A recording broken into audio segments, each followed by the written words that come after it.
Olá, boa tarde a todos, sejam bem-vindos ao nosso programa. Hoje, após o Mídia Sem Máscara na TV, vamos falar sobre um assunto que com certeza vai interessar a muitos pais que têm em casa aquela criança que não para de fazer perguntas, que é super curiosa com tudo, que é original, sensível, crítica. Fique atento, seu filho pode ser um indivíduo talentoso com alto potencial ou um superdotado, mas ele precisará ser desafiado e estimulado.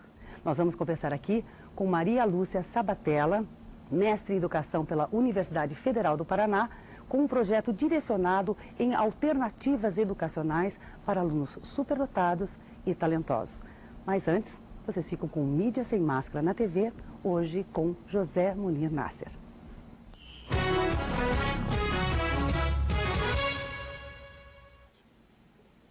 Muito bem, então. Boa tarde a todos.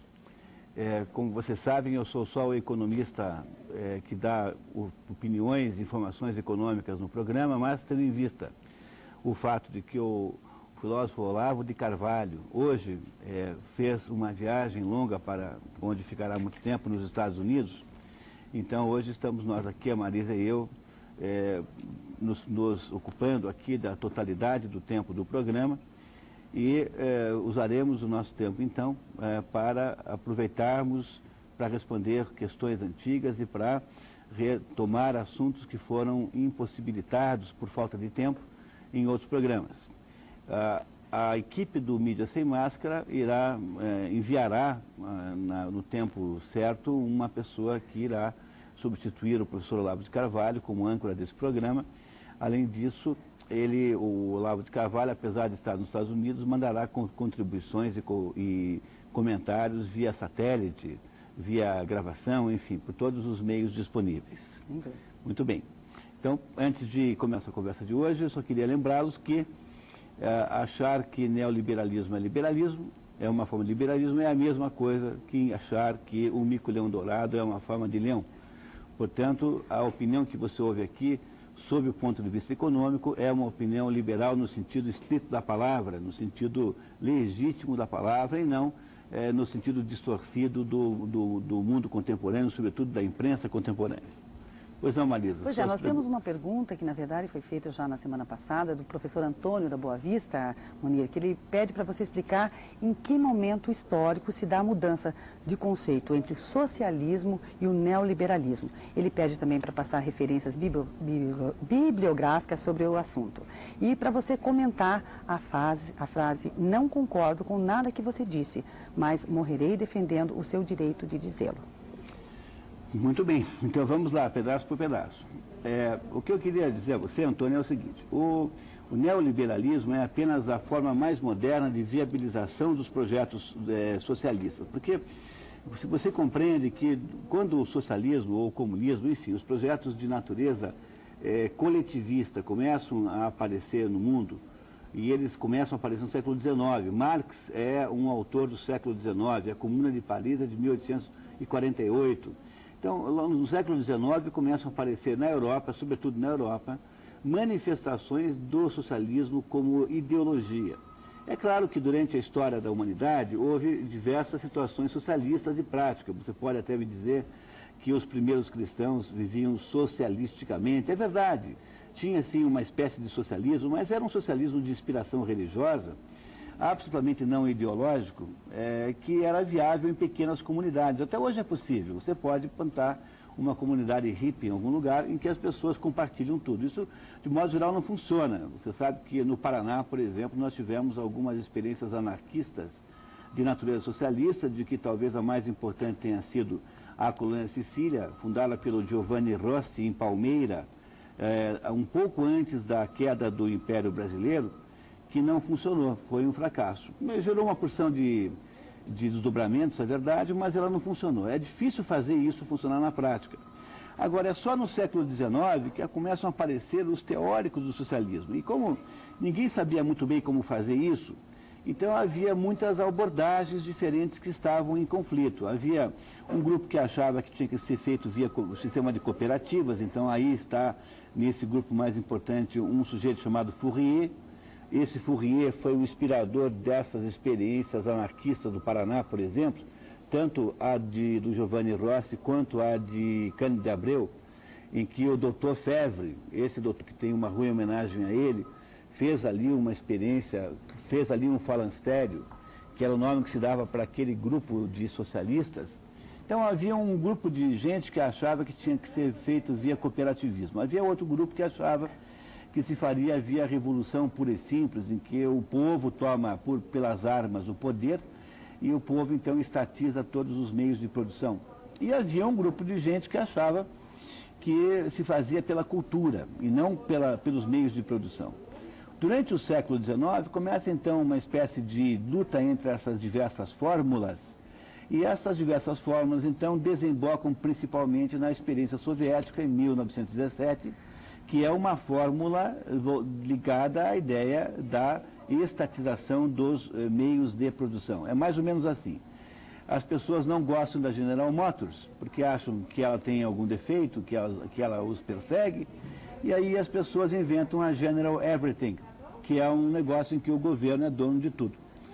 Esse jeito de fazer era um jeito polêmico, não havia unanimidade entre os socialistas sobre esse jeito de fazer, de modo que quando ele é posto na prática na Rússia, depois muito mais tarde na China, por exemplo, em alguns países da Europa depois da Segunda Guerra Mundial, ele é contestado por um grupo de socialistas basicamente ingleses que achavam que, não só os ingleses, mas como também o Antônio Gramsci na Itália, que achava o seguinte, que o pior caminho possível para o socialismo é você tentar ser dono de fábrica, porque o governo não sabe cuidar de uma fábrica tão bem quanto cuida um capitalista. O governo é uma entidade muito diferente de um empresário. Então essa gente achava que o certo era você não ficar tentando estatizar as fábricas, mas é deixar os empresários fazerem a maior quantidade possível de esforço. E aí, quando eles conseguem sucesso com esse esforço, você expropria o sucesso deles via sistema tributário. A esse grupo de socialistas dizia-se que eram socialistas fabianos. E a palavra fabiano vem dada em homenagem a um general romano, Fábio Cunctátor, que foi o sujeito que teve por incumbência e sucesso a tarefa de parar, né, obstaculizar o avanço de Aníbal o Cartaginês, cujo objetivo era derrotar, destruir Roma. Pois o que aconteceu então no mundo ocidental foi mais ou menos o seguinte: entre 1917 e 1989, quando houve a queda do Muro de Berlim, você tem uma experiência concreta de um socialismo baseado no domínio estatal dos meios de produção, quer dizer, o governo sendo o dono de tudo. Enquanto isso acontece, outros indivíduos, por exemplo, o Gramsci achava que isso tudo era besteira, que você vira socialista quando você domina o pensamento, a mentalidade dominante, ou seja, o Gramsci achava que o melhor jeito de ser socialista era você transformar as universidades, os jornalistas, os jornais, enfim, os grupos formadores de opinião em socialistas. E os fabianos achavam que tinha que deixar os empresários ganharem dinheiro. E aí, então, quando eles tivessem ganho dinheiro, você pegava o dinheiro deles e os assava como porquinhos são assados no Natal. Essas pessoas, tanto os fabianos quanto os gramscianos, acabaram vencendo. Porque com a derrota da experiência soviética, veja, a experiência soviética foi tão mal sucedida que a Rússia, né, que hoje é o que restou, tem um PIB do tamanho da Argentina. O que é uma coisa ridícula para um país que ainda é, né, a segunda maior potência militar do mundo, né? Então a União Soviética fracassou porque os burocratas não sabem fazer sapato, eles não sabem cuidar de telefone, eles não sabem produzir comida bem feita no restaurante. Ou seja, a União Soviética não sabe produzir bens de consumo, que afinal de contas é o objetivo final de toda a economia. Por que tem que ter uma economia? Para as pessoas terem uma vida melhor. Eu nunca mais esqueço que quando o Álvaro Dias era governador, eu fui cicerone aqui de um economista russo, que era chefe da Academia de Economia Soviética, ou seja, uma pessoa de extrema importância na hierarquia. E ele esteve aqui no Paraná visitando uma série de instituições e eu acabei sendo tradutor, intérprete, andei com ele aqui uns 2, 3 dias. E eu não esqueço nunca mais que houve uma reunião na Secretaria, então, de Planejamento do Governo do Estado, em que estavam todos os ideólogos, todos os intelectuais do governo do Álvaro Dias, e esse russo disse assim, olha, eu vim aqui aprender como é que vocês fazem, porque nós na União Soviética, passados aí 60 anos da Revolução, não sabemos fazer nem pasta de dente. E esta confissão desse russo gerou um absoluto um desastre naquelas pessoas, porque enquanto ele vinha aqui admitir que o método centralizado de produção não gerava sucesso, os burocratas brasileiros, os ideólogos brasileiros que perseguiam justamente isso, acharam-se, obviamente, contrariados. Foi um dos momentos mais interessantes sociologicamente que eu presenciei na minha vida. Então, como o método soviético fracassou, e o método chinês também, veja, hoje a China é um sucesso econômico, porque ela convidou as maiores empresas do mundo capitalista para se associarem com eles. Quer dizer, a China faz esse milagre econômico que faz hoje graças ao capitalista internacional, e não graças ao planejamento do Politburo chinês. É outra maneira de fazer. E aí, então, aos pouquinhos foi ficando claro que quem tinha razão, na verdade, eram esses socialistas fabianos e gramscianos. Então, o que aconteceu? Aí, na metade desse século, do século passado, né, do século XX, começou a reciclagem da proposta socialista. Em vez de ser uma proposta de o governo ficar dono da fábrica de prego, coisa que ele não sabe fazer, então o governo começou a dar certo na atividade econômica da qual ele tem monopólio, porque quando não há monopólio, obviamente o governo não funciona. Então o que foi feito no mundo ocidental foi mudar a concepção do plano socialista de uma concepção baseada no domínio pelo Estado dos meios de produção para justamente aquilo que os socialistas fabianos pregavam. Deixa os empresários ganharem dinheiro, que eles sabem ganhar dinheiro melhor do que você, e aí então você vai lá e estabelece não só todo tipo de limitação, todo tipo de policiamento, todo tipo de circunstância limitadora, como você também pega todo o dinheiro deles para você por meio de uma taxa de imposto de renda, uma alíquota de imposto de renda e de outros impostos e taxas e contribuições extremamente alta. Ou seja, o que aconteceu foi uma reciclagem do socialismo, e isso que a gente chama de neoliberalismo, portanto, não tem nada a ver com o liberalismo clássico de Ludwig von Mises, por exemplo, com o liberalismo da escola austríaca, que vem do século XIX, que é de todas as escolas econômicas aquela que tem em si o maior mérito, porque é aquela que dá ao assunto, é aquela que tem a maior taxa de sucesso concreto. Ou seja, nenhuma outra escola econômica consegue tanto sucesso prático quanto a aplicação das ideias liberais à economia, no sentido que a escola austríaca entende por liberalismo.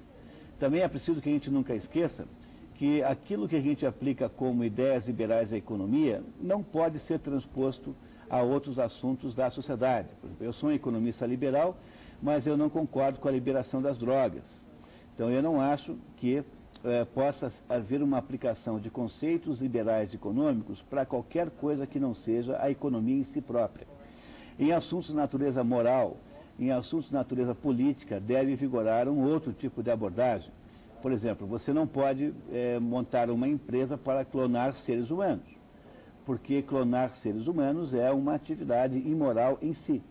Então, é preciso respeitar essa circunstância de que nem tudo pode ser alvo de abordagens liberais, embora existam economistas liberais que até propaguem esta ideia de que tudo devia ser liberado, incluindo no tudo o tráfico de drogas. Sobretudo, a escola de Chicago, em torno do economista Milton Friedman, é um defensor dessa ideia que me parece ser discutível. Veio acontecendo, para responder a sua pergunta, essa reciclagem do socialismo moderno veio acontecendo ao longo do século XX, com mais intensidade a partir da década de 70. Então você lembrará perfeitamente que a onda de privatizações começa no governo inglês da Margaret Thatcher, na década de 70, que não é uma comunista, não é socialista, mas ela serviu como, de certo modo, ingenuamente, já que a Inglaterra estava indo muito mal, havia perdido a sua posição econômica para a Itália, logo para a Itália, que os ingleses acreditam que é uma espécie de circo e que não é um país sério, que é uma esculhambação, e os ingleses perderam o lugar para a Itália. E aí tiveram que fazer alguma coisa, porque a Inglaterra virou uma espécie de república socialista, sindicalista, em que ninguém mais ia trabalhar porque sempre havia um pretexto para exigir alguma coisa do patrão ou para justificar a ausência. A Margaret Thatcher faz as privatizações, que depois tornam-se uma onda que varre todo o planeta. Houve uma redução da estatização, mas essa redução de estatização não significa que os governantes socialistas tenham se convertido a um capitalismo. Significa apenas que eles perceberam o quanto é inútil o governo se meter a fabricar coisas, quando na verdade é muito mais fácil para o governo estabelecer uma taxa de uma taxação, um tributo extremamente alto e usufruir sem nenhum esforço do esforço alheio, que é justamente como eles têm feito. Não há, portanto, uma data exata, mas isso se acirra a partir da década de 70 e torna-se o padrão hoje. Então, vocês não devem nunca achar estranho que o Lula pareça neoliberal. Ele não parece, ele de fato é. Agora, o fato de que ele é neoliberal não significa que ele seja capitalista, muito pelo contrário, ele continua sendo tão socialista como sempre foi. Só que agora os socialistas vestem esta pele de cordeiro para parecer que não são os lobos que são. E o pior é que nós acreditamos nele, tanto é que votamos nele e eles estão no poder. E é preciso, então, que eu te conte isso. Essa é a história que vale a pena contar a respeito disso.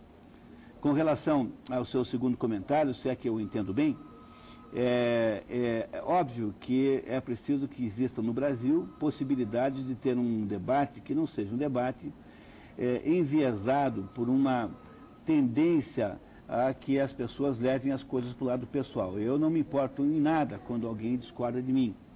Não é nenhum problema em nenhum momento, contanto que essa discordância tenha uma base numa argumentação com a qual eu possa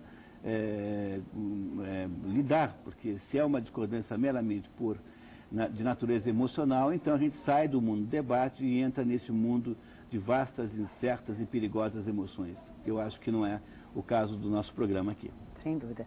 E o Márcio de São Paulo, Munir, ele fala o seguinte: se os políticos ganham milhões para fazerem a campanha, queria que alguém me explicasse o resultado lógico entre custo e benefício. Pois, o resultado lógico é a tal da democracia. Quer dizer, como nós somos novatos na democracia, como a democracia é nova aqui no Brasil, então, todas as vezes que alguém aponta defeitos aberrantes do sistema democrático, todos os outros respondem e alegam que esses defeitos aí são justificados pela existência da democracia. Só que nós, no Brasil, não entendemos uma coisa importante, é que os processos democráticos não precisam se reduzir necessariamente ao voto direto.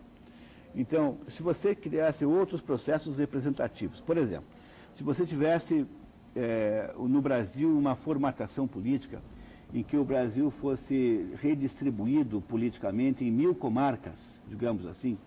Então nós temos aí alguma coisa como 180 milhões de habitantes, divide-se 180 milhões de habitantes por 1000 comarcas. Hoje você tem uma distribuição também nos municípios, mas perceba, você tem o maior município do Brasil, é o município de São Paulo, que deve ter hoje alguma coisa como 10 milhões de habitantes, mais ou menos a população do Paraná inteiro. E você tem municípios minúsculos, olha, eu não sei nos outros lugares, mas aqui no Paraná, por exemplo, há um município chamado Jardim Olinda, que fica às margens do rio Paranapanema, que tem alguma coisa como 1.600 pessoas, que é a população de um prédio popular na periferia de qualquer cidade grande do Brasil. Então, hoje há uma distribuição, é verdade, mas precisaria haver uma distribuição diferente para que houvesse mais representatividade de fato. Se cada 1000 comarcas dessas elegesse diretamente um representante, que reunidos então com outros 999, elegessem então o presidente da República, você teria ainda uma dose extraordinária de democracia, sem que, no entanto, tivéssemos que pagar o preço da eleição direta, que não só é caríssima, como ela é uma atividade sob suspeita permanente, e pior do que isso, né? A eleição direta num país de baixa cultura, eu estou dizendo com clareza isso, não me importa se você achar que eu estou sendo elitista, de fato as pessoas têm baixa cultura e baixa informação, é uma maneira extraordinária de beneficiar o demagogo, né? O demagogo adora uma sociedade de baixa cultura. Então eu imagino que a nossa paixão e a nossa fascinação pela nossa democracia é que esteja impedindo que nós possamos considerar outras fórmulas tão democráticas quanto essa, com uma relação custo-benefício melhor. E essa E, basicamente, esta nova modalidade teria de ser alguma coisa que iria na direção disso que se chama de voto distrital, ou então, como quiserem chamar, como eu acabei de mencionar, para uma fórmula em que o Brasil fosse, na verdade, um colegiado de 1000 comarcas eleitorais e o voto direto seria nestas 1000 comarcas e não mais daí para cima. Então, a nossa falta de capacidade de imaginar novas fórmulas é uma espécie de preço que pagamos pelo nosso encantamento com o nosso processo democrático. Na verdade, existem muitas outras fórmulas melhores do que essa em relação custo-benefício e que poderiam aumentar a dignidade do processo eleitoral e, sobretudo, a qualidade dos escolhidos.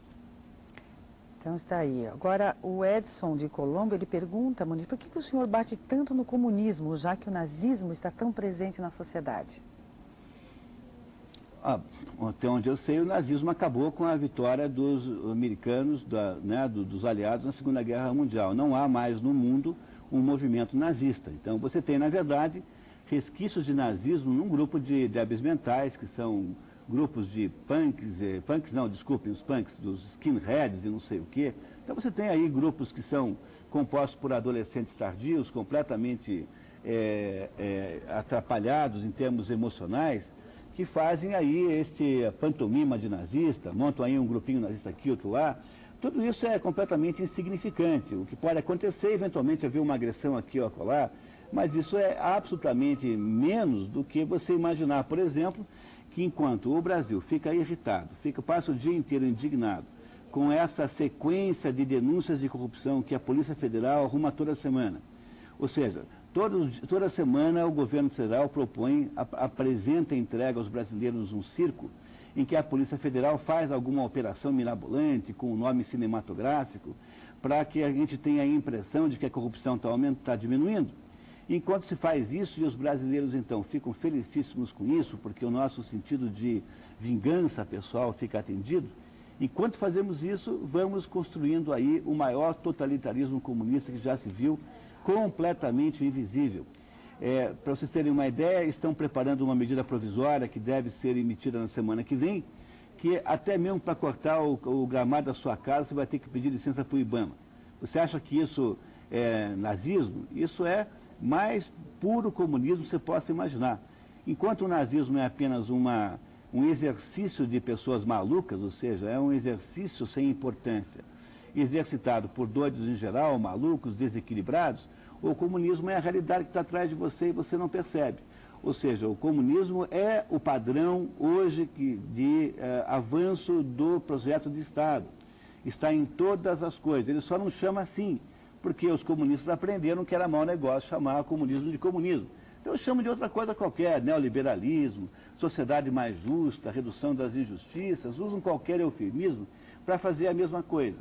E enquanto isso, se preocupa com, por favor, nazismo é uma bobagem, é um assunto de teratologia sexual, é um negócio para psiquiatra analisar, envolve uma meia dúzia de malucos gatos pingados, enquanto o comunismo é uma atividade permanente, completamente invisível, e para a qual não existe nem mesmo consciência do fato, que é o que você está revelando com a sua pergunta, por exemplo.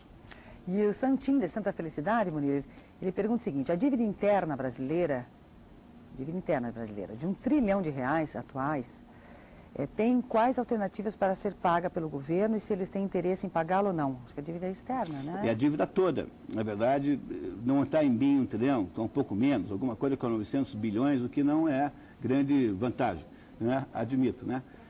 A nossa dívida interna é muito difícil de resolver e piora cada vez. Se vocês leram os jornais da semana, vocês verão aqui que as manchetes da semana foram dominadas, as manchetes econômicas, pelo fato de que o Copom, Conselho de Política Monetária, aumentou novamente a taxa Selic, que é a taxa que o Banco Central paga para os seus aplicadores, né, para aqueles que compram os seus títulos, em 25%, 0,25%, e agora está em quase 20%, está em 19,75%.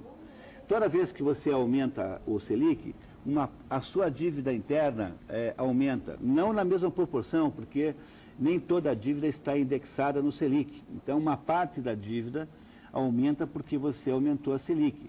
Esse aumento de 0,25 implica numa quantidade estúpida de dinheiro, uma quantidade gigantesca, que aí, em seguida, o governo, desavergonhadamente, vai tirar do nosso bolso. Ele vai dizer para você que tem que fazer isso, vai criar uma espécie de perseguição típica de um Doberman contra os contribuintes, contra todo mundo que pode ser extorquido para pagar essa dívida aqui, que foi aumentada por uma decisão tomada por meia dúzia de pessoas, que é a diretoria do Banco Central, que se reuniram 2 dias em Brasília e tomaram uma decisão aparentemente técnica, assim, não, olha aqui, vamos aumentar então 0,25, todo mundo concorda? Vamos, então escreve qualquer coisa na ata aí, para a gente dizer por que é que nós aumentamos. Então, é preciso que você compreenda que a nossa dívida interna ou dívida externa, qualquer das dívidas que nós temos, só aumenta. E a razão pela qual acontece isso é o seguinte: quando houve o Plano Real e o governo, então, não pôde mais contar com a inflação como meio de financiamento, vocês compreendem que a inflação é um meio de financiamento. É assim, o governo emite dinheiro, o governo contrai dívidas. Por exemplo, tem que pagar um empreiteiro. Se a inflação é de 20% ao mês, pagando esta dívida que ele contraiu 2 meses depois, ele paga quase metade do que ele combinou. Ou seja, o preço que o governo, de fato, paga por aquele serviço, quase metade. O nome disso é imposto inflacionário.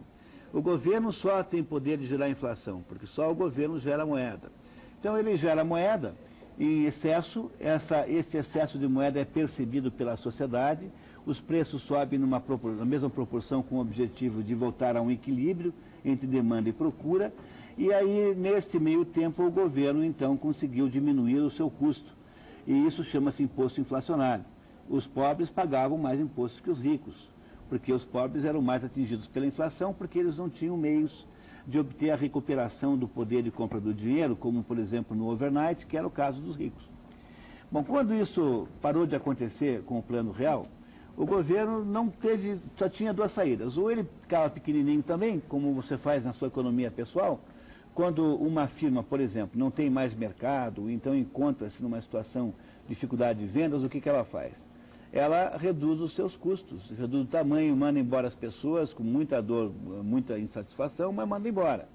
O que o governo faz quando a economia não lhe permite mais obter recursos, por exemplo, por meio da inflação, do imposto inflacionário? O governo, que não tem menor intenção de diminuir os seus custos, e não o faz de fato, ele fez 2 coisas no Brasil. Primeiro, dobrou praticamente a carga tributária.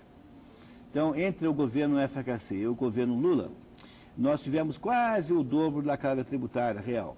Em segundo lugar, você começa a emitir títulos com taxas de juros muito altas para pegar emprestado no mercado aquele dinheiro que apenas a Receita Tributária não foi capaz de permitir, com o qual ela teria permitido a cobertura das despesas governamentais.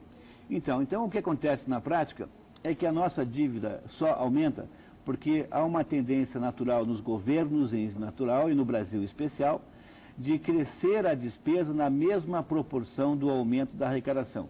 Vocês não estão vendo agora nos jornais o governo começar a estudar a fórmula de aumentar os salários dos funcionários públicos de acordo com o aumento do PIB? Veja, o que é isso? É apenas uma ideia que revela que o governo pretende gastar tudo que ele puder sempre. Quer dizer, o governo não fará economia nenhuma jamais. O governo não pensa em economia. Como ele não pensa em economia, ele continuará emitindo títulos para cobrir aquele pedaço das suas despesas que a Receita Tributária não cobre, porque a Receita Tributária também tem um limite, ela chega num ponto, o Severino Cavalcante implica e daí não dá mais. Quer dizer, de vez em quando a sociedade se rebela. Então você precisa continuar emitindo títulos. Então, não só porque você emite títulos, como também porque a taxa de juros que você paga, que é a tal da Selic, em parte desses títulos, tende a crescer o tempo todo a título de controlar a inflação. A dívida brasileira do Estado, que é quase R$1 trilhão, ela só aumenta e tende a continuar aumentando. Não há nenhum fator que possa nos dar alguma esperança. De fato, a única coisa que serviria para reduzi-la seria um crescimento tão extraordinário da economia brasileira que nós pudéssemos diluir esta dívida do tamanho que está hoje numa economia 3 vezes maior. Mas quando você pensa nessa hipótese, você também não consegue enxergar nenhuma luz no fundo do túnel, porque para que a economia brasileira pudesse crescer, digamos, 10% ao ano, 15 anos seguidos, que era o mínimo que tinha que fazer, teria de ter, obviamente, uma tributação muito menor, teria de haver uma legislação trabalhista absolutamente menor do que essa e muito mais liberal, ou seja, as condições necessárias para a economia crescer não estão presentes. Então, criamos um dilema insolúvel, que é mais ou menos assim, é uma espécie de efeito Tostines ao inverso. A economia não sobe, não cresce, porque o tamanho do Estado e o tamanho financeiro da gestão pública não permite. E esse tamanho financeiro da gestão pública não cai, não reduz, porque a economia não cresce. Ou seja, é um dilema absolutamente insolúvel, que não parece ter aí nenhuma possibilidade de solução. É por isso que eu tenho dito a vocês aqui no programa que a tendência da economia brasileira é ficar flutuando em ciclos de alta conjuntura, aquele em que do qual nós estamos saindo agora, estamos reduzindo, e ciclos de baixa conjuntura. Naquele efeito da roda gigante que nunca sai do lugar, embora as pessoas que estejam sentadas numa cadeirinha daquelas tenham a sensação de que elas sobem e descem, que elas se movimentam. Porém, é um movimento viciado em torno de um eixo fixo, nós não saímos do lugar. Munir, o Antônio Henrique, do bairro Moema, de São Paulo, ele pergunta quais os riscos para os investimentos atuais e futuros devido ao crescimento das esquerdas em nosso país.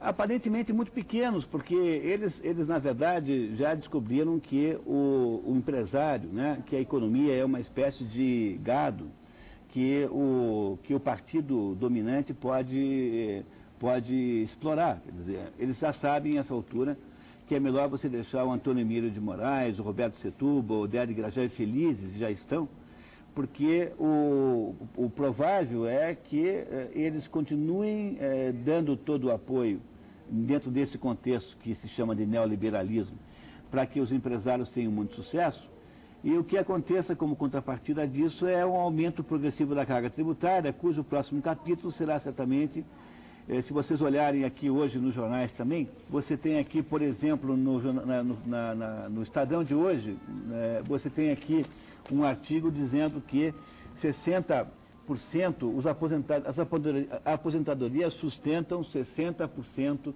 das cidades brasileiras. Isso é feito de um modo tão absolutamente insustentável que no ano que vem, ou talvez no primeiro ano do próximo governo, seja quem for o presidente da República, vai ter de haver uma profunda reformulação na Previdência Social no Brasil.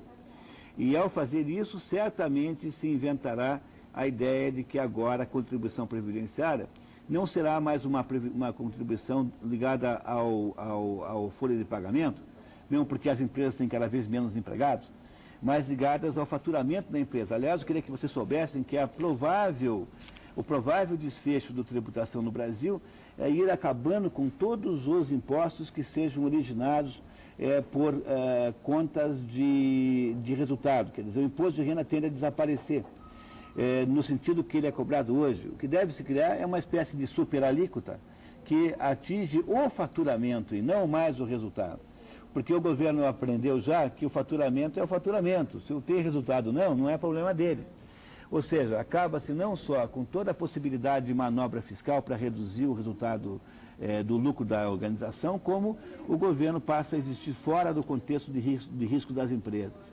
Quer dizer, o atual projeto da esquerda brasileira que está no poder é deixar as empresas trabalharem dentro de um conjunto de limitações de natureza politicamente correta que o governo cria, limitações de natureza ambiental, limitações de natureza de autorizações e de procedimentos de natureza societária, por exemplo, e a partir então dessas limitações imaginar que as empresas tenham o maior sucesso possível, porque aí então o governo pode expropriar uma quantidade cada vez maior de recursos. Portanto, eu não vejo que exista, no âmbito dos investimentos produtivos, um risco nesse momento no Brasil. Também, por favor, não seja ingênuo de achar que isso significa que o Brasil virou um país capitalista ou país liberal, no sentido austríaco da palavra.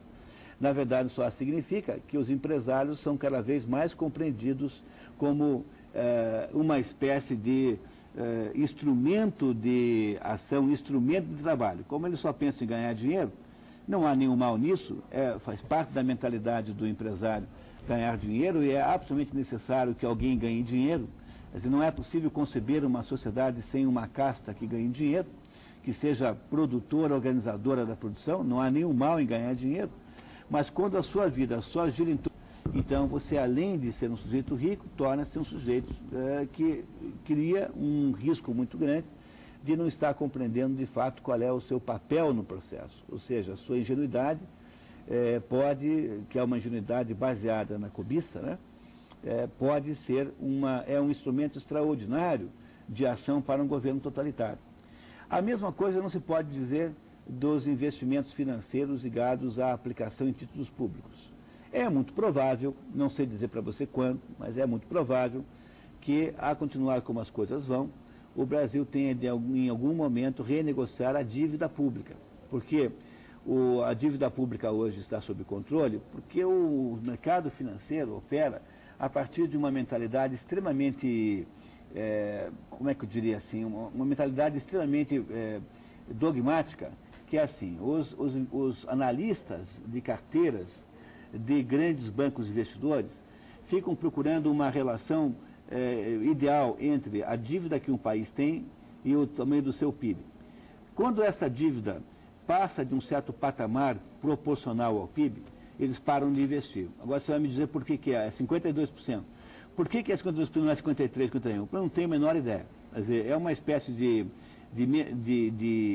se diz em inglês, né, rule of thumb, é uma coisa que se diz, é uma regra de dedão, ou seja, é uma espécie de procedimento prático, e na hora em que o Brasil ultrapassar isso, vai diminuir muito o investimento externo aqui. Se isso acontecer, também pode acontecer por outras fontes. Por exemplo, se os americanos subirem muito a taxa de juros lá, uma parte do dinheiro que está aqui irá para os Estados Unidos.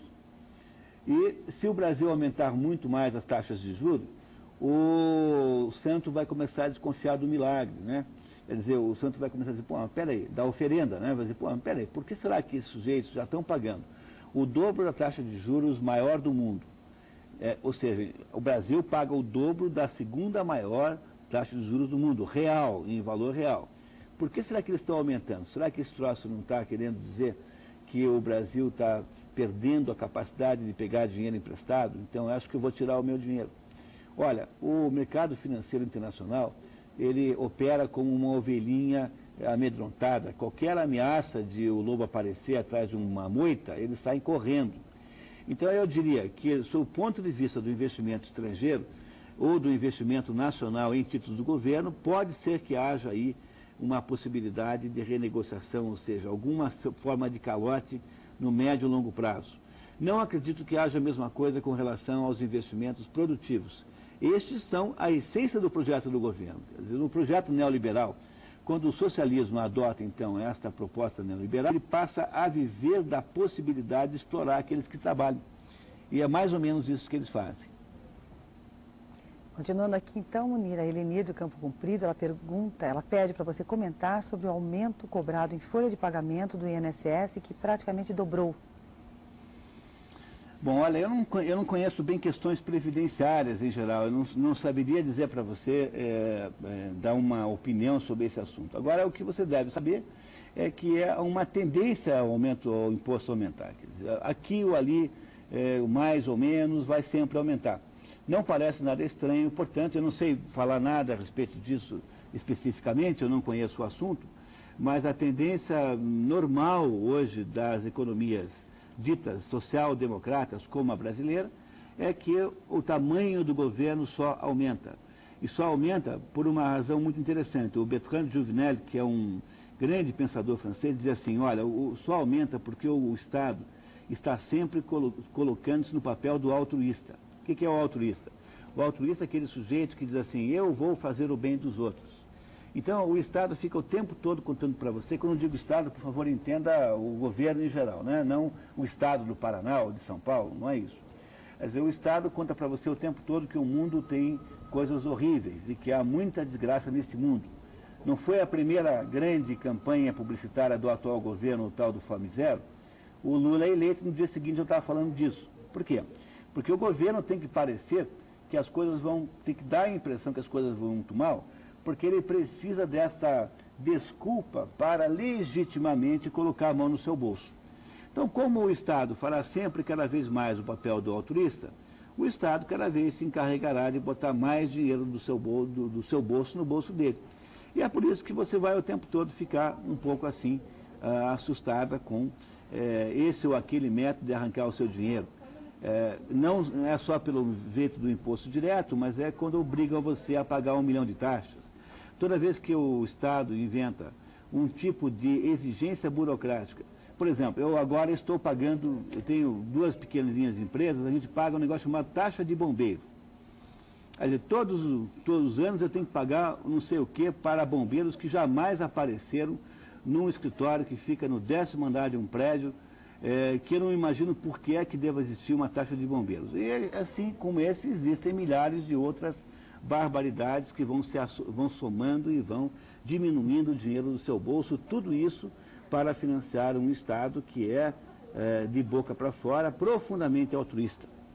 Então, não conheço bem o caso que você citou, porém entenda que esse é o padrão e vai ser assim de agora em diante, muito provavelmente cada vez pior. A não ser, é claro, que se coisa. Talvez você não possa muito, mas se houver alguma possibilidade de reação de verdade, eu acho que nós somos capazes de diminuir isso. Não sei de que tamanho é, mas imagino que haja meios. Você sabe que aqui é uma tribuna livre, né? Então o Beto de São José dos Pinhais diz o seguinte: o senhor Nasser e o professor Olavo se consideram parte de uma legião de frustrados? Somente agora afloram pessoas com esse perfil e que fazem críticas ao governo atual. Puxa vida, nem sei o que dizer para você. É o Beto. Beto, acho que nem o meu psicanalista falou comigo assim do jeito que você falou. Você deve me conhecer melhor do que ele. Olha, Beto, olha, é assim, viu? Você não está pensando de uma maneira correta. Não estou nem chateado de você estar reclamando de mim. Não me importo com isso, não me incomodo com isso. Mas o problema é o seguinte, Beto, na verdade você tem razão. Existe uma quantidade minúscula de pessoas com capacidade de vir aqui e dizer isso que eu estou dizendo. Talvez, mais do que frustrados, nós sejamos indignados. E se você também tivesse um pouquinho, e a nossa razão de ser, estar aqui, é ajudar você a compreender por que é que você deveria estar. Talvez a gente conseguisse fazer alguma coisa melhor do que as coisas estão, do modo como as coisas estão andando. É isso aí, Mira. Agora, o Ideraldo, do Alto Boqueirão, ele pede para você comentar se o nome neoliberal é apenas um nome bonito para dizer que é um país comunista, o Brasil? O neoliberalismo é uma metodologia de socialismo. Então, como eu acabei de dizer, há muitas metodologias socialistas. Uma delas é essa, que chama-se neoliberal, que é um truque de marketing, porque como a palavra liberal está associada historicamente ao capitalismo, então quando você fala em neoliberal, parece então que o governo do Lula e do PT tornou-se capitalismo, coisa que não é de verdade de modo nenhum. Eles têm o maior ódio dos capitalistas, eles têm um desprezo profundo por quem está trabalhando. Eles acham que os empresários são todos uns vigaristas, são todos uns delinquentes, uns picaretas. Mas eles agora, em vez de matá-los diretamente, como teria feito Lenin ou Stalin, eles descobriram o seguinte: olha, sabe de uma coisa? Vamos ouvir o palpite. O Lenin dizia assim: vamos vender para os capitalistas. Não, os capitalistas vão acabar nos vendendo a corda com a qual nós os enforcaremos. Quer dizer, os comunistas aprenderam com o desastre da experiência soviética que não dá para fazer socialismo a partir do domínio do Estado dos meios de produção. Então, apesar de eles terem um desprezo profundo, eles aprenderam a utilizar os capitalistas como instrumento de trabalho político. Reparem, os empresários fazem tudo o que eles mandam. Não só fazem tudo como eles mandam, com uma passividade de carneiro, como eles ainda aplaudem publicamente o governo. Não estou nem falando desses bancos, não estou falando desses economistas, aliás, que envergonham a classe, né? Tá? Não tem nada mais envergonhador da classe hoje do que economista de banco falando bem do governo o tempo todo. Governo que está colocando no bolso deles o dobro da taxa de juros, do segundo a maior taxa de juros paga no mundo para investidores institucionais. Então, estes empresários fazem discursos públicos. O Roberto Setúbal, do Banco Itaú, o Antônio Hermílio de Moraes, do Grupo Votorantim, o Oded Grajew, que representa 1/4 do PIB nessa instituição chamada Instituto Etos, por exemplo. Ou seja, é uma verdadeira vergonha. Quer dizer, não só os empresários pagam uma taxa de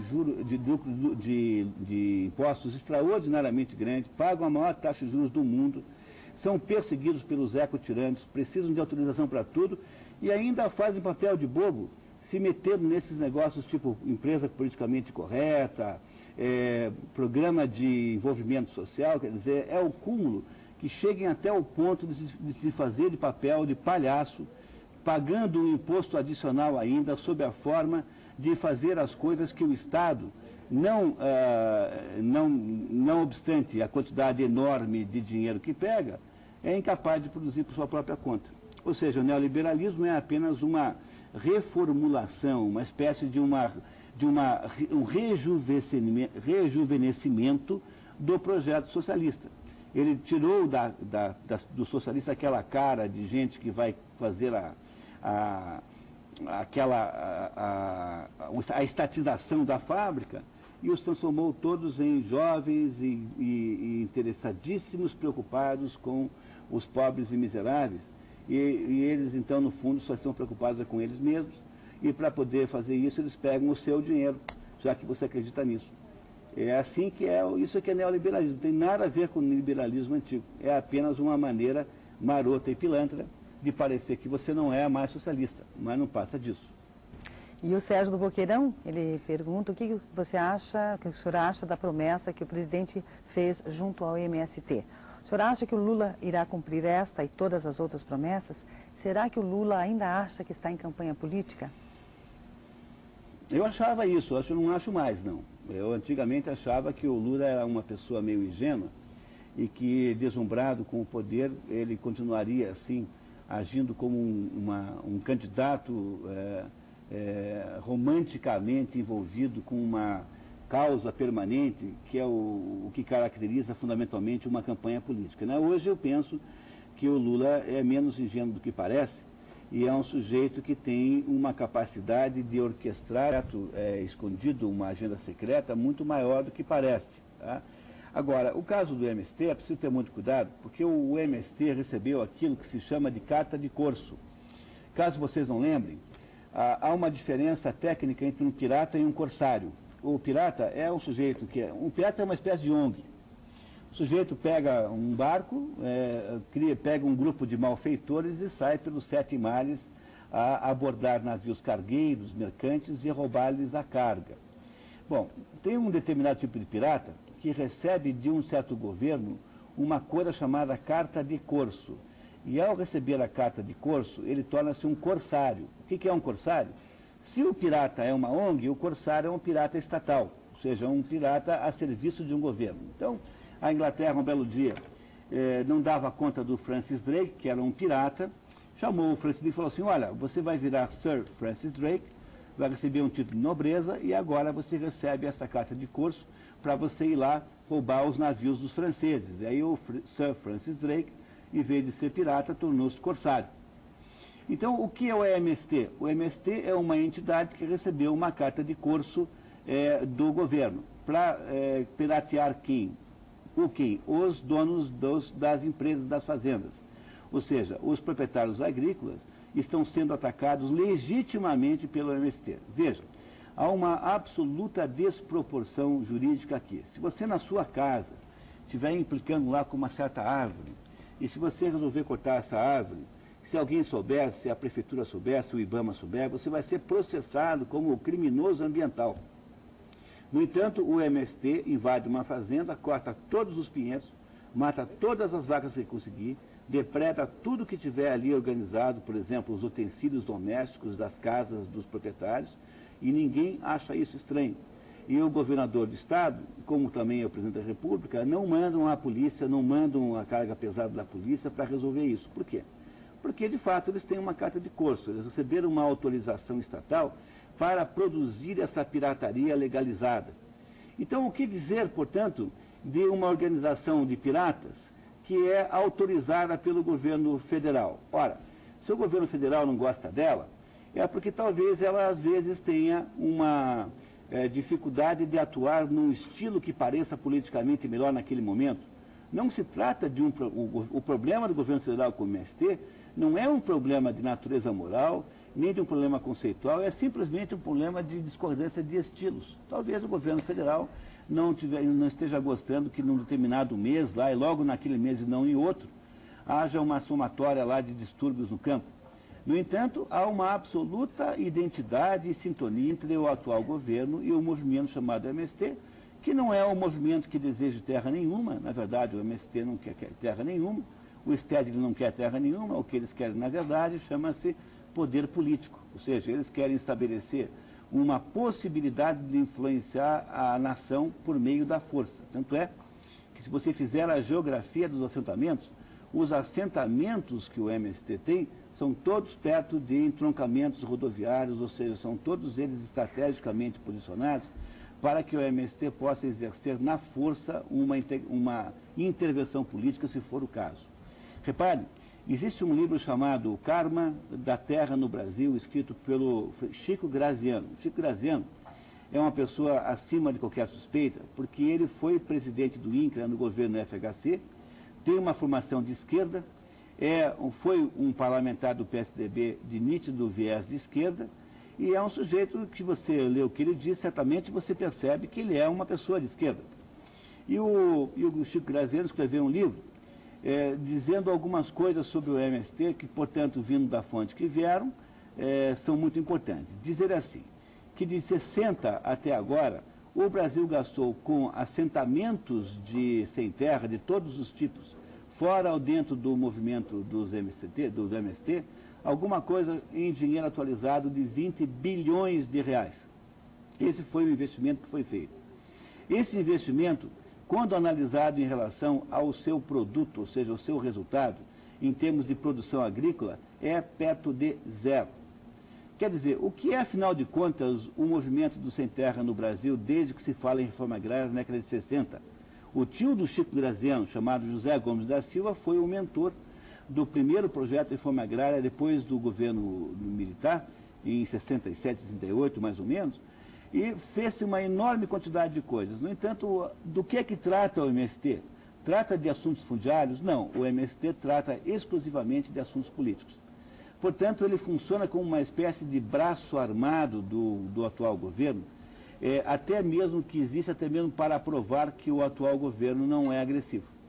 Então, você precisa ter uma entidade armada, uma entidade agressiva, produzindo todo tipo de barbaridade, obviamente com autorização, não só com autorização do governo, mas com a bênção da Igreja Progressista, para que o governo possa ter uma aparência de neutralidade e de bom senso e de ponderação. Então, as promessas que o MST recebe do Lula são todas promessas que têm que ser analisadas no fundo, por um quadro de referências maior do que você está fazendo. Quer dizer, eles têm lá uma agenda que é absolutamente idêntica, é a mesma, e eles têm, então, divergências ocasionais para não dar muito na vista e não parecer que o MST, na verdade, é uma espécie de ministério armado do atual governo, o que de fato é, com a contribuição de muitos governadores do Estado, do seu Jaime Lerner e do seu Roberto Requião. Ambos se recusaram a botar ordem no campo do Paraná. Não é só o Requião, o Jaime Lerner também se recusou. E o Marco Antônio de Almirante Tamandaré, ele diz: a política de se criar mais pobres, ou seja, retirando dinheiro dos que empregam e produzem através dos impostos, para depois criar esse assistencialismo humilhante, não é arriscado a médio prazo para o próprio governo? Mas justamente o contrário, é a única política boa. Para você poder tirar mais dinheiro dos que tem, você tem que aparecer com mais problemas. Porque se todas as pessoas estivessem muito bem, estivessem muito felizes e muito prósperas, como é que você ia justificar o aumento da carga tributária? Então, você precisa gerar o problema para depois aparecer voluntariamente com uma solução. O governo é uma espécie de incendiário que, depois de gerar o problema, aparece voluntariamente como bombeiro, dizendo assim: bom, agora que temos aqui um incêndio, eu preciso de uns cobrezinhos de vocês aí para resolver o problema. É assim que funciona, esse é o truque do negócio. Quer dizer, o governo manda matar o pai e a mãe, depois pede clemência alegando que é órfão. É essa a estratégia que se usa. Então, enquanto você acreditar nos desastres que eles dizem, na terrível quadro, o Chico Graziano diz assim, olha, quando eu fui presidente do INCRA, no governo FHC, a primeira coisa que eu fiz foi mandar fazer o recenseamento dos tais dos latifúndios. Porque a justificativa que o MST dava é que havia uma concentração fundiária tão extraordinária que uma pequena parcela de fazendeiros tinha um enorme território. Quando eu fui descobrir onde é que estavam os latifúndios, não encontrei nem metade, porque, na verdade, os latifúndios eram muito menos do que se dizia, e muitos deles já não eram mais latifúndios, haviam sido repartidos. Os que haviam permanecido como latifúndios, na sua maioria, eram produtivos, e aqueles que não eram produtivos eram aqueles que não detinham as condições agronômicas mínimas para uso comercial. Então, o que é que o Chico Graziano diz? O Chico Graziano é do pessoal da esquerda. Diz assim, olha, no Brasil, mente-se sistematicamente contra o problema fundiário, porque se houvesse uma percepção das pessoas de que o problema fundiário, na verdade, é muito menor do que é, então não haveria a chance de o governo criar intervenções subsequentes. A mesma coisa acontece, se você prestar atenção, no assunto violência. Então, toda vez que aparece um problema no campo, aparece um conjunto de denúncias, quase sempre feitas por padres, de que a violência no campo está horrível e extraordinária, e quando você vai ver, num ano inteiro, no Brasil inteiro, morrem menos pessoas no campo, em conflitos entre indivíduos, do que morre de assassinatos no final de semana em São Paulo. Quer dizer, é preciso você fazer de conta que no campo é uma verdadeira guerra, o que não é. Na verdade, não só não há guerra nenhuma, como a taxa de mortalidade dos conflitos é baixíssima. E o mais interessante de tudo, em todas as invasões de terra feitas no Brasil, nunca houve contribuição e colaboração dos empregados da fazenda, o que desmente uma outra tese de que essas pessoas seriam eventualmente explorados, seriam reféns dos seus patrões. Os empregados das fazendas não se colocam ao lado do MST. Ao contrário, de modo geral, acabam vítimas de uma violência. E eu queria muito saber por que é que, quando um sem terra morre, esta morte parece moralmente melhor do que a de um pobre coitado que cuidava da fazenda, que trabalhava lá e que levantava cedo. E essa pessoa, então, passa a não ter importância nenhuma, simplesmente por quê? Porque nós transformamos esse assunto numa espécie de delírio ideológico. Tá? Então, não tem guerra no campo, não tem latifúndios na proporção que existem, e de modo nenhum o MST tem, embora tenha a carta de Corso, que ninguém mais recebeu, né, embora só ele tenha recebido, de modo nenhum o MST é alguma entidade que possa ter alguma superioridade moral com relação a qualquer coisa que seja. Na verdade, eu diria que é facilmente provável que eles têm uma inferioridade moral, porque estão utilizando de métodos absolutamente imorais para conseguir os seus intentos, fossem esses intentos de natureza fundiária, o que de fato não são. Não são. A Beatriz do Batel, senhor Munir, gostaria apenas de elogiá-lo devido à sua capacidade de explicação e sempre com muita clareza. Parabéns. Muito obrigado. E o Carlos da Santa Cândida pergunta, Munir, por que o novo tipo de socialismo não tem promovido a homogeneidade social, se era esta a ideia principal e original do socialismo? Eles estão fazendo de outro modo. A pergunta que você fez é uma pergunta muito boa, porque aí vale a pena a gente entender um pouquinho melhor. Olha só, o que eles estão fazendo é o seguinte: como é que você faz para aumentar o tamanho do Estado? Vamos pensar como se nós fôssemos socialistas querendo implementar aqui o socialismo. Então eu tenho aí uma economia produtiva, gente que trabalha, eu tenho que tirar o dinheiro do bolso deles. Mas eles, obviamente que eles são submissos, porque afinal de contas eu sou o poder, eles não são. Eu posso fazer muito, eu posso editar uma medida provisória no calar no apagar das luzes do ano, como foi feita com essa 323, eu posso fazer aumentos escondidos de impostos, eu posso fazer uma porção de coisas sorrateiras. Mas eu preciso de uma certa legitimidade mesmo assim, quer dizer, eu preciso mostrar alguma razão para a população para fazer isso. Olha, então o que eu tenho que fazer? Qual é a estratégia fundamental que você e eu usaríamos caso estivéssemos no lugar deles? Nós temos que criar a ideia de que todo mundo na sociedade é inimigo de todo mundo. Porque se todo mundo é o mundo, então tem que ter alguém que faça uma espécie de arbitragem dessas inimizades. Essas inimizades têm que ser arbitradas por alguém, e esse alguém é o Estado. Então, como é que eu faço isso? Eu crio, por exemplo, um incentivo absolutamente sem cabimento a todas as reivindicações de minorias. Eu crio a ideia de que os pretos são inimigos dos brancos, ou o contrário. Eu crio a ideia de que os homens e as mulheres são inimigos. Imagine, o planeta Terra tem 7 bilhões de habitantes. Se não fosse. Claro que não tem 14 bilhões de homens e mulheres que geraram 7 bilhões, porque alguns são irmãos, né? Então, deve haver pelo menos um pouco mais do que 7 bilhões de homens e mulheres que já existiram e que produziram esses 7 bilhões de habitantes que tem hoje. Será que a humanidade, que foi capaz de reunir homens e mulheres voluntariamente para produzir 7 bilhões, foi feita? Se esse processo foi feito por um processo de inimizade, de conflito, você acredita nisso de verdade? Você é inimigo da sua mulher? A sua mulher é a sua inimiga? Será possível que a gente imagine que homens e mulheres são de fato inimigos e que é preciso ter uma intermediação do Estado para que eles deixem de ser? Olha, uma vez eu perguntei para uma investigadora de uma delegacia da mulher, perguntei assim, vem cá, o que acontece aí na delegacia da mulher quando uma mulher apanha da vizinha e vai lá reclamar que apanhou da vizinha? O que vocês fazem? Ela falou assim, nada. Eu disse, mas como nada? Não, porque a gente só atende aqui quando o agressor é homem. Então, peraí, então não é delegacia da mulher, é delegacia contra o homem. Assim, não, é justamente isso que é mesmo. Ou seja, então o que acontece quando você precisa criar um superestado com superpoderes? Você precisa inventar briga em cada canto da cidade. Então você tem que inventar a ideia de que o cartola do futebol é inimigo do torcedor. Aí você gera um estatuto do torcedor.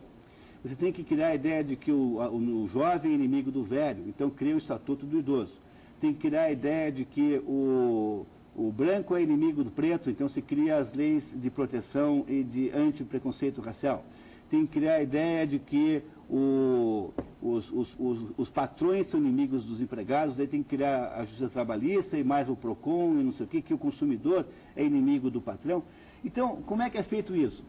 É feito de uma maneira que pareça que todos os indivíduos na sociedade estão em embate, estão em distúrbios, estão em inimizade permanente.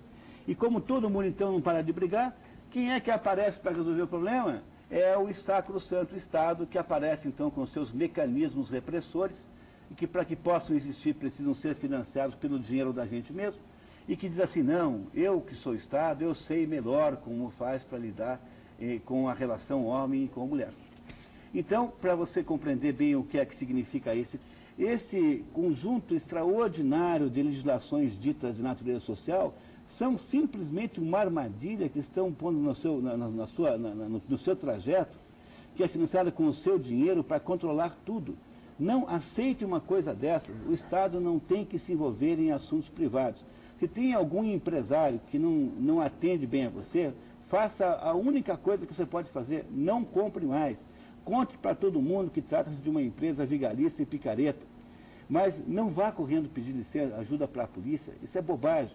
Se uma mulher recebeu uma cantada de um homem, faça como toda mulher fez até hoje. Coloque-se na sua posição de superior, de poder sobre os homens e não dê a mínima. Agora, eu acho inacreditável isso. As mulheres, que uma mulher comum tem um controle absoluto sobre qualquer homem. É claro, pode ter um outro maluco que é incontrolável. As mulheres mandam na relação, estabelecem um enredo. Agora uma mulher levou uma cantada, vai correndo pedir ajuda para a polícia. Vocês já imaginaram que país ridículo que é esse que nós estamos criando? Nós estamos infantilizando todo mundo. Como é que você infantiliza todo mundo? Você cria a ideia maluca de que todo mundo é inimigo de todo mundo, e aí traz o Estado plenipotenciário que agora, em vez de produzir produtos físicos, em vez de andar na economia, fica tentando controlar o que nós falamos, o que nós dizemos, a nossa alma, o nosso espírito, o nosso coração. Vocês acham que isso é pouco totalitarismo? É muito melhor pegar os milicos autoritários, porque esses milicos não querem conquistar a sua mente, não querem produzir o teu enredo. Eles não querem que você veja o filme X ou Y, mas eles não querem que você pense de outro jeito. Essa situação que nós vivemos hoje é de um totalitarismo típico daquilo que Orwell escreveu em 1984. É uma espécie de Big Brother que sabe tudo o que você diz, sabe tudo o que você lê, tudo o que você escreve. Daqui a pouquinho está o governo olhando a internet com o direito de entrar no mérito das suas mensagens. E essa gente, então, fica controlando você com o seu próprio dinheiro. Esse é o problema fundamental que nós precisávamos, contra o qual nós tínhamos que nos rebelar um pouco. Pelo menos a gente tinha que ficar chateado com isso.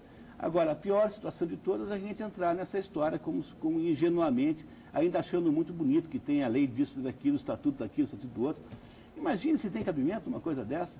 Pense um minuto que você vai perceber que não tem sentido, não tem cabimento. Mas pense, tá? Saia um pouquinho da hipnose coletiva e comece a perguntar assim, será que isso está certo? Faça a mesma coisa que você pode estar fazendo comigo agora, com o conjunto das regras que estão hoje atuando para criar a sociedade do jeito que ela é. E o Luiz do Alto da Glória, Munir, ele primeiro quer parabenizá-lo, pois o senhor é um ótimo comentarista, muito claro. E, por favor, comentar sobre a cartilha lançada no Ministério da Educação. Pois é, o negócio Você é tão ridículo, falando, né? assim, que ontem eu fui a um bar e eu pedi um chopp, e aí o garçom perguntou assim, o senhor quer um chopp branco ou o senhor quer um chopp afro-brasileiro? Aí eu fiquei imaginando, aí eu demorei um pouquinho para entender a piada. Quer dizer, veja que coisa ridícula, veja o país ridículo em que nós nos tornamos. Um sujeito cujo apelido é Grafite é chamado de neguinho safado por um argentino.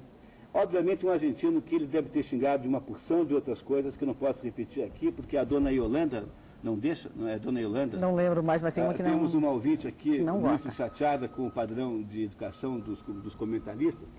Então eu, em sua homenagem, não direi o que é. Num jogo de futebol em que a torcida do São Paulo, em peso, 40 mil pessoas no Morumbi, deve ter dito coisas muito desabonadoras dos argentinos em geral, sobretudo das pobres mães dos ditos cujos. Então, imagine você, uma situação como essa, um jogo de futebol, em que todo mundo comporta-se como bárbaro. Aí, no meio desse jogo todo, um sujeito chamado Grafite, que é um apelido que certamente ele não deu para si próprio, e que eu fico imaginando que seja grafite porque é preto, não vejo qual é a outra relação, e esse sujeito sente-se ofendidíssimo por ter sido chamado de macaco ou neguinho safado, e aí isso gera uma movimentação policial enorme. Todos os repórteres de televisão vão ante as câmeras indignados com a demonstração de horroroso racismo. Será que dá para a gente imaginar um país tão infantil como esse? Eu não consigo imaginar como é que nós poderíamos ser mais ridículos do que nós somos. Quer dizer, o nosso trajeto na direção de uma inviabilidade total das coisas é aceleradíssimo. Nem o Lula conseguiu suportar a tal da cartilha, que proíbe chamar alguém de palhaço, porque isso ofenderia, teoricamente, os palhaços propriamente ditos, e não pode xingar alguém no tanto de barbeiro, porque você pode xingar de filho de alguma coisa, muito desabonadora, mas você não pode xingar de palhaço. Quer dizer, nós só conseguimos piorar o grau de ofensa no trânsito, porque o barbeiro que parecia ser assim, uma espécie de xingamento, assim com um certo bom humor, agora está proibido porque os barbeiros, propriamente ditos, ficariam então ofendidíssimos, porque alguém o chamou o outro de barbeiro. Deve ser porque isso significa que o outro talvez esteja exercendo ilegalmente a profissão, ou que não tenha pago lá a taxa do sindicato. Será que pode ser um país tão... É o cúmulo do ridículo, mas é difícil descrever com precisão o quão ridículo é tudo isso. E, no entanto, a quantidade de percepção que se tem desse quadro completamente surrealista é muito baixa. Guaraci, da Vila Mariana, em São Paulo, ele diz o seguinte: estou aprendendo muito hoje com o professor Munir, aula. Obrigada, Guaraci, pela tua participação. E o Vanderlei, de São Paulo, também. Parabéns, o programa deveria ser nacional pelo alto grau de instrução. E ele pergunta, o que o Munir acha de todos os exilados receberem aposentadoria? O que fez o senhor Fernando Gabeira para o povo brasileiro para receber aposentadoria? Não são só os exilados, são todos os ditos perseguidos políticos. Tá? Então, os exilados e todos os outros quaisquer. Por exemplo, se alguém perdeu o emprego em algum momento porque pretensamente devido a uma pressão do governo militar para que aquele empregador o demitisse, isso também configura razão para receber uma aposentadoria. Ora, eu acho que o principal defeito que isso tem é que, primeiro, eu não acho anormal no contexto que nós vivemos. Quer dizer, nesse mundo, nessa altura, né? Nesse hospício em que nós estamos nos tornando o Brasil, tá? É completamente normal que isso aconteça. No hospício espera-se tudo, inclusive isso. Agora, o que ele revela fundamentalmente de perverso é que ninguém não está pensando, ninguém jamais pensou, em também fazer a mesma coisa com os que estavam do outro lado. Vocês sabem que além de terem morrido os guerrilheiros durante o período de insurreição, né, o período das guerrilhas brasileiras, houve muita gente do outro lado, soldados que estavam lá cumprindo a sua obrigação, que não faziam nada de mal, que também foram mortos. E ninguém pensa que essas pessoas devem ser também pagas de alguma maneira. Quer dizer, o que está havendo fundamentalmente é a demonização de uma das duas partes, o que é alguma coisa profundamente injusta. Eu gostaria de compartilhar a sua preocupação com esse assunto, porque é de fato imoral o que está sendo feito. Agora, o fato de que isso é imoral não parece nada estranho no contexto que nós vivemos hoje. Nós estamos numa época em que a imoralidade é perfeitamente viável como instrumento de convívio social. E esse é o problema central que nós temos tendo um esforço enorme para denunciar aqui, que nós estamos perdendo completamente o sentido do bom senso e o sentido dos direitos fundamentais que as pessoas têm. Então, me parece que é essencial que você perceba que isso tem essas conotações todas. É muito importante. E o Alex, do bairro Orleans, se perante a Constituição todos são iguais, independente de raça e cor, e em concursos públicos e universidades existem cotas especiais para afrodescendentes, não está se incentivando o racismo? Não está se formando aqui uma África do Sul, um apartheid?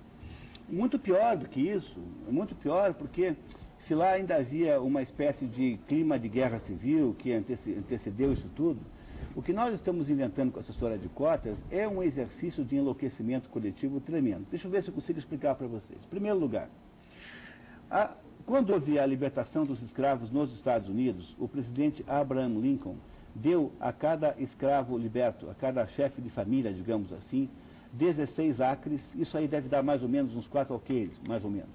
Uma mula e implementos agrícolas para o sujeito sair e ter lá uma terrinha para viver. Quando nós libertamos os escravos aqui em 1888, os escravos foram comunicados que estavam libertos. Aí perguntaram assim, bom, tudo bem, e agora? E agora? Não, agora você vai embora. Mas peraí, como assim eu vou embora? Eu moro aqui. Não, mas agora você não é mais escravo, faz favor de ir embora. Ou seja, os escravos brasileiros receberam uma liberdade nua, justamente num país que naquela época em que houve a libertação, em 1888, não havia nada a não ser uma agropecuária. Havia café no Vale da Paraíba, havia cana no Nordeste e em São Paulo, havia um pouco de pecuária em Minas e no Rio Grande do Sul, e não havia mais nada. Quer dizer, essas pessoas foram libertadas e foi dito a elas que cuidassem das suas vidas, quando justamente não tinha nenhuma possibilidade de arrumar uma atividade econômica. O resultado disso é que as pessoas que são descendentes de escravos, os ex-escravos e seus descendentes, tornaram-se pobres. E a razão pela qual eles têm problemas na vida não é por serem pretos, mas é por serem pobres. Então a primeira coisa que tem que fazer era parar de achar que a origem do problema é racial. Porque quando você acha que a origem do problema é racial, você está sendo racista. Em primeiro lugar. Segundo, para tentar resolver um problema de origem racial, você vai ter que criar um outro racismo para resolvê-lo. E como é que é esse outro racismo? É o que nós estamos fazendo. Estamos dando para as pessoas de cor um privilégio em relação aos outros que não são de cor. Mas quando você pega o Brasil para fazer isso, você tem mais um problema adicional. Você não sabe quem é que é preto e quem não é. Porque o nosso grau de miscigenação é muito grande. Então você precisa, em última análise, para dirimir as dúvidas, produzir uma investigação genética. E isso significa que o Brasil, então, terá conseguido, quando isso acontecer, que vai ser logo, já alguém vai inventar isso, o Brasil terá criado pela primeira vez na história uma carteirinha racial. Quer dizer, você vai ter uma carteirinha em que alguém fez um exame do seu DNA e disse que você é preto, você vai ser preto de carteirinha.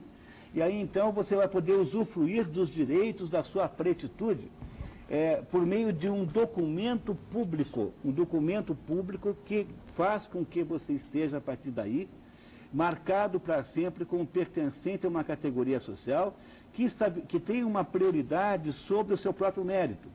Como você faz isso, você destrói automaticamente o mérito de todas as pessoas de cor que se esforçam por conta própria e conseguem sucesso.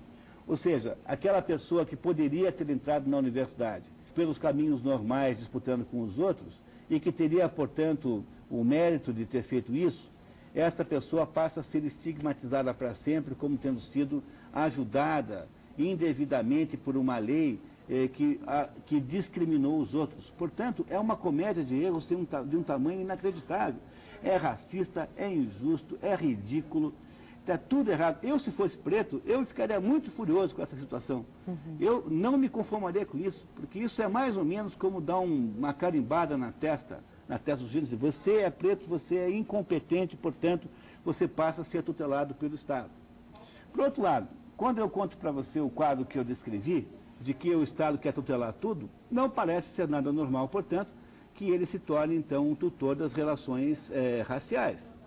Ora, se você quer dar uma outra solução para o problema, comece admitindo que o problema não está na cor, o problema está no estado econômico.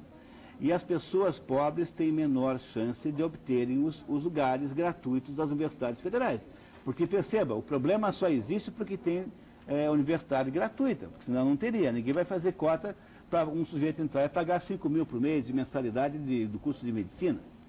Então, se você admite que o problema está na pobreza e não na raça, então você podia fazer muitas outras coisas. Por exemplo, se você é pobre, você podia ganhar uma bolsa de estudos para pegar o melhor cursinho da cidade, como os outros fazem. Você teria feito, portanto, uma ajuda a essas pessoas desvalidas economicamente, sem entrar no mérito da questão racial e sem estigmatizar todo mundo. Então, é de um absurdo tão grande que não tem nem mesmo como justificar. No entanto, é absolutamente justificado no contexto de controle social que se está estabelecendo aqui, a partir dessa proposta de Estado neoliberal, cuja mentalidade, cuja ação, fundamentalmente, é de controlar as pessoas. Vamos continuar aqui. A Vivian, quero agradecer também a participação da Vivian de Pinhais, que o programa está de parabéns, é ótimo nas tardes de domingo e abre a nossa cabeça. Obrigada, Vivian. Felipe do Batel. Professor Munir, o que o senhor acha sobre a desobediência civil quanto à matéria tributária, diante da ditadura tributária existente nos sucessivos governos brasileiros?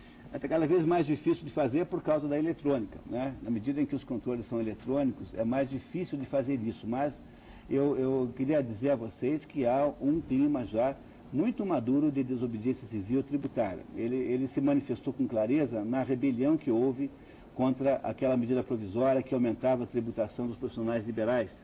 A Associação Comercial de São Paulo, dirigida pelo Guilherme Afif Domingos, conseguiu reunir 1000 organizações sociais contrárias a isso, que fizeram então uma espécie de parede de resistência que funcionou, eles recuaram. Eu estou um pouco pessimistamente que o governo tenha aceitado, porque eles devem estar nesse momento produzindo uma espécie de blitz tributária extremamente rigorosa contra os médicos, advogados, economistas que pagam imposto pelo lucro presumido. Devem fazer alguma coisa parecida com isso, certamente farão. Tá? Agora, o problema é que há um economista americano chamado Laffer que dizia o seguinte, que a curva de coleta de impostos ela tem um comportamento mais ou menos assim. Você aumenta a alíquota, o imposto que você recolhe sobe. Aumenta a alíquota, sobe. Aumenta a alíquota, sobe. Aumenta a alíquota. Chega num momento, ele não sobe mais, ele começa a se estabilizar, porque a vantagem da sonegação começa a superar o risco da sonegação. Ou seja, há um momento em que é impossível, sob o ponto de vista econômico, prático, você cobrar esses impostos todos. Não sei se estamos próximos disso ou não, mas certamente isso acontecerá uma hora ou outra, porque não é possível criar uma taxa tributária permanentemente em subida. Ela continuará subindo, porém ela não pode ir até 100% do volume recebido, porque aí então isso inviabilizaria, tornaria desinteressante a própria atividade econômica. Eu imagino que já deva estar começando algum processo de desobediência civil com isso. Muito legítimo, aliás, muito justo e muito moral, porque, afinal de contas, qual é a justificativa moral que tem o governo? Que existe apenas para empregar os seus correligionários e gastar o dinheiro da pior maneira possível. Veja, com o dinheiro que o Estado, lato sensu, recolhe no Brasil, daria para produzir 5, 6 vezes mais. Quer dizer, que justificativa moral tem uma entidade que pega o seu dinheiro, usando para isso justificativas furadas, justificativas ridículas, e que desperdiça esse dinheiro todo, empregando os apaniguados e utilizando da pior maneira possível, pagando os maiores preços, com maior taxa de desperdício? Que justificativa tem esse governo para obrigar as pessoas que trabalham a continuarem fazendo isso o resto da vida. Chega num momento em que, eu até sonho que isso aconteça, que pudesse aparecer no Brasil alguma força política cuja mentalidade fundamental fosse uma mentalidade basicamente de liberalismo, liberalismo, que pudesse congregar até acho bom que o governo faça isso, porque é preciso que os brasileiros tomem um porre de tirania tributária para talvez escolher melhor nas próximas vezes. Uhum. Se é que vamos ter opção, é claro que é preciso que isso exista. Já aviso que eu não sou candidato, tá? Caso haja alguma dúvida. E a Carmen do Campo Comprido, sou fã do programa, parabéns. Será que estamos copiando os Estados Unidos em relação a enviarmos nossas demandas para o Estado? Os Estados Unidos não fazem isso, né? Os Estados Unidos, se você quiser entender os Estados Unidos, leia um livro chamado A Democracia na América. É um livro escrito por um francês chamado Alexis de Tocqueville. Você sabe que a independência americana foi feita em 1776 e a Revolução Francesa apenas em 1789, quer dizer, a independência americana é anterior à Revolução Francesa. E o Alexis de Tocqueville foi para os Estados Unidos ver o que estava acontecendo lá, quer dizer, era um país que estava dando certo e tinha um jeito completamente diferente de governar, de existir, né? Um jeito de existir. Aí o Alexis de Tocqueville escreveu esse livro e nesse livro ele diz assim, olha, que coisa interessante lá nos Estados Unidos, eu descobri o seguinte, claro que naquela época os Estados Unidos eram mais a Nova Inglaterra, né, do que o que é hoje. Assim, olha, lá nos Estados Unidos os americanos se associam por qualquer razão. Ou para coisas fúteis como jogar cartas, ou então para discutir os destinos da comunidade. Eles são fundamentalmente associativistas. E o que é engraçadíssimo lá é que todos os americanos acham que o governo está lá para roubar. E como o governo está lá para roubar, então eles deixam o governo para lá e tomam conta da própria vida e fazem as coisas acontecerem. Então veja, se tem alguma coisa que caracteriza os Estados Unidos, justamente é a recusa de estabelecer o governo como mediador de todos os problemas de todas as nações. Os americanos têm uma independência extraordinária perante o governo. O governo lá é muito menos importante do que aqui. Você não percebe isso porque a gente não mora lá, né? Mas lá o governo tem muito menor importância do que tem aqui. Quer dizer, o grau de existência, ou seja, o grau de manifestação concreta, real do governo na vida das pessoas é muito menor do que aqui. Faça o teste, compre um jornal americano como o Wall Street Journal e compre o Estado de São Paulo, a Folha de São Paulo, a Gazeta do Povo e compare a quantidade de notícias que tem nos jornais americanos em relação aos brasileiros que envolvem o governo diretamente. É muito menor lá do que aqui. Aqui o governo é muito mais o assunto. Lá eles não fazem isso. Justamente nós devíamos copiar os americanos, sim, deixando de mandar tudo para o governo e cuidando da nossa vida. Mas, ministro, será que ela não quer dizer assim que lá nos Estados Unidos qualquer coisa ele já entra com processo? Será que não é isso? Se é essa a sua Eu acho que é isso, né? As pessoas, ela dá uma topada, então, ela processa o cara que fabricou a mesa. Essa é a parte ruim dos Estados Unidos. Uhum. Quer dizer, a ideia de que o sistema judiciário serve para, como instrumento de enriquecimento ilícito. Quer dizer, isso que tem lá nos Estados Unidos é justamente a parte errada do país. E isso, uma hora ou outra, vai acabar, porque não é possível. Chegaram a um paroxismo extraordinário disso.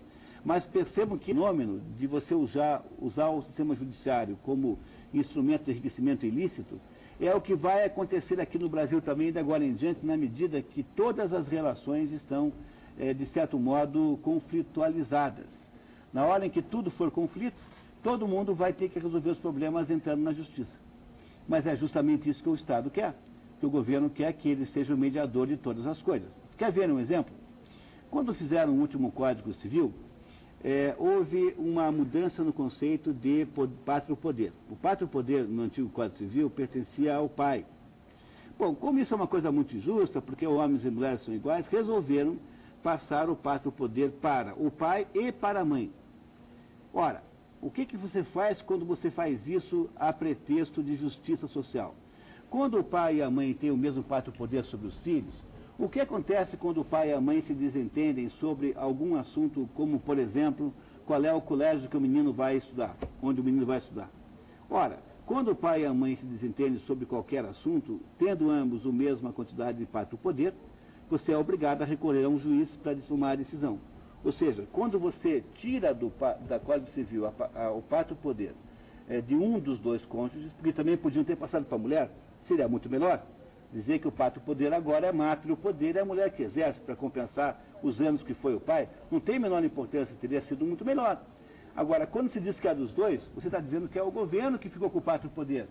Foi estatizado o pátrio poder no Brasil e nós não compreendemos isso, porque a gente hipnoticamente fica totalmente feliz e completamente abobalhado com essa conversinha de justiça, igualdade. A gente não percebe que isso é apenas um truque que se usa para nos passar a perna e ficar com o nosso dinheiro, porque é o jeito como os governos montam as estruturas de controle social, já que agora, segundo o neoliberalismo, é preciso deixar os empresários produzirem as coisas e o governo produz apenas, exclusivamente, o controle das nossas almas. E a Rose, do Planalto Paulista, também de São Paulo, ela pergunta o seguinte, Munir, nós corremos o risco a médio prazo, como aconteceu com a Revolução Russa bolchevista em 1917, será que já está na hora de fazer as malas e irmos embora do nosso país? Bom, a gente pode perguntar por que o Olavo de Carvalho não está aqui hoje, né? Talvez fosse uma boa maneira de entender isso. Eu acho que o Brasil vai ficando cada vez um país um pouco asfixiante, né? Vai nos retirando o ar. Quer dizer, o Brasil vai ser um país que, crescentemente, a nossa existência vai ter que ser totalmente planejada para que nós possamos escapar de todos os eventuais crimes horríveis que nós faríamos, de chamar as pessoas por nomes que o governo acha que são errados, relacionarmos com as coisas do modo como o governo acha que seja errado. Eu penso que nós viveremos cada vez mais um clima de tirania. Porém, não é uma tirania como um tirano malvado, que põe um tanque na rua para prender pessoas, não é a tirania do Getúlio Vargas, com uma polícia secreta sequestrando gente e sumindo com pessoas, não é a tirania do DOI-CODE, não é a tirania da censura que fica impedindo que você publique o que você quiser. É uma tirania muito pior, porque é uma tirania com face humana, que impede que você possa existir e viver do modo como você quiser, a título de proteger você de você mesmo.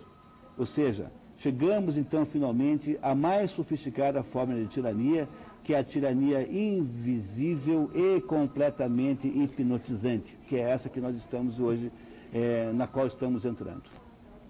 Pois é, eu acho que agora nós ficamos com duas perguntinhas que não dá tempo de responder, que nós temos aí 2 minutinhos, 3 minutinhos, né? 2 minutinhos. O Márcio de São Paulo, que sempre participa do nosso programa, e o Odilon de Pinhais, que eu espero que o Odilon fala que gostaria de saber como um homem tão analfabeto como Lula governa um país do porte do Brasil, que depois você pode falar semana que vem. E o Márcio de São Paulo falando sobre, acho que aquele empréstimo dos banqueiros contra os aposentados, né, descontado aí em 36 meses, ele fala aqui, né? Então acho que isso daí vamos ter que deixar para a semana que vem? Muito bem. Você quer finalizar então com alguma... Eu queria desavergonhadamente fazer aqui um marketing, um pequeno comercial do livro que eu acabei de escrever com o Gilberto Zancopé, chamado O Brasil que Deu Certo, a Saga da Soja no Brasil. É um livro que, embora conte toda a história da soja, do histórico da soja no Brasil com pormenores, ele é, sobretudo, um livro que nos ajuda a entender que existe uma fórmula capaz de dar certo no Brasil, é a fórmula que deu certo na soja. Vocês podem comprar esse livro em Curitiba, na Livraria Guerreiro, que é o único lugar onde tem, por enquanto. Em seguida, nas próximas semanas, será distribuído no Rio São Paulo também. Em Curitiba só, no entanto, Livraria Guerreiro, na Rua Marechal Deodoro. Muito obrigado, então. Agradeço muito a atenção e até a próxima semana.